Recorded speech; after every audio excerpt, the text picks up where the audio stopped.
what we're looking for right here, chanterelle mushrooms. These really bright orange ones? Yeah, I call it gold on the ground. Ah. They're really gorgeous and easy to identify by the color.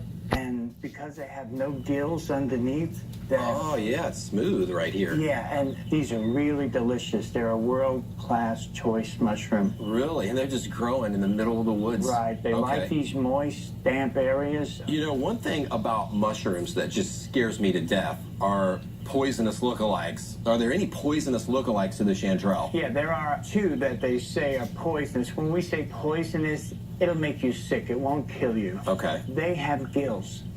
Ah. These do not have gills. Okay. So if you make that clear in your head, no gills, Got it. you're safe. Okay. If you find something with gills, don't eat it. Well, I can't wait to try these. Do you want to cook some up?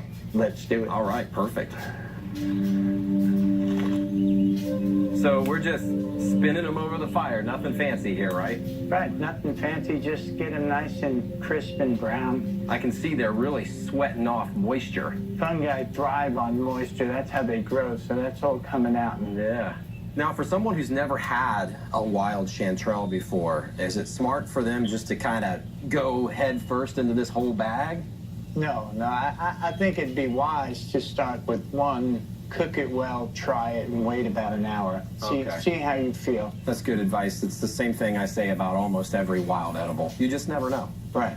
I'm going to try and eat some of this one right now. Okay. I'll watch how you do it first. Make sure you're still standing. Yeah, that's done. That's good. I'm going to try it.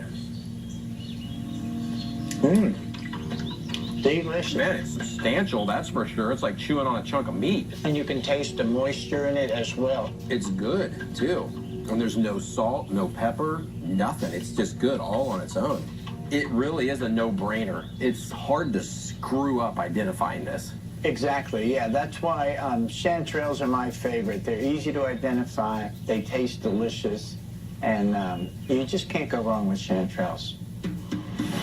Hey Creek, my name is Chad Mock from Ennis, Texas, and in Texas it gets pretty hot during the summertime. My question is, if you have no protection from the sun in the wild, is there a way to make a natural sunscreen?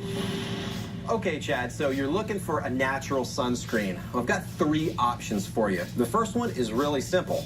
All you have to do is smear mud on your face or on your skin or whatever area is exposed.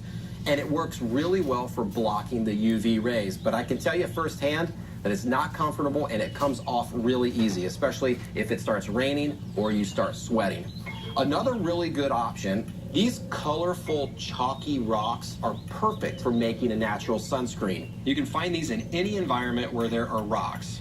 To do it, all I'm gonna do is just spit on this big rock. You could use water, like that right there. Now I'm gonna take this chalky rock. Look what I do here. I'm going to make a really colorful paste that I can use to smear right on my skin. Look at that, just covering the skin right up. But what's something else that people oftentimes use to block the sun from their face and neck? A hat, right? Well, I'm going to show you how to make one of the coolest grass hats no matter where you are in the world. All right, so to make this very stylish wilderness hat, we need some grass. It doesn't have to be dry, but I've got a bunch of dry grass right here. I'm gonna start by kind of laying it out and mix them all up. I want all these pieces kind of intertwined. Okay, now that I've got it laid out in a line, I'm gonna take 2 pieces of twine and I'm gonna tie it off on each end. This is just the same knot that you would use to tie your shoe. There we go. Now, right in the middle, we're going to create a cavity about the size of our head, and then we're just going to put it on like a hat. This actually does a really good job of protecting your face and neck from the sun. So there you go, Chad. 2 natural sunscreens and the best wilderness fashion tip you're ever going to get.